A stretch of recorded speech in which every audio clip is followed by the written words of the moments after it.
Kita ni bila dah sampai satu keadaan, Allah kata, ingat tak dulu kamu tengah yatim, aku yang selamatkan kau. Kamu dalam keadaan tercari-cari, aku beri satu jalan kepada kamu.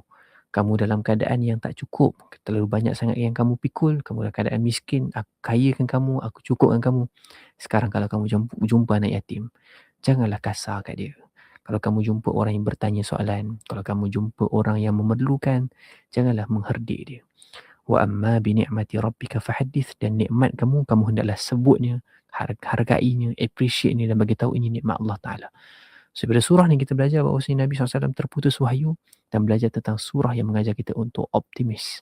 Surah yang mengajar kita untuk mencari jalan, memahami bahawasanya kita kena bangun pagi, waktu duha, bekerja dan sebagainya.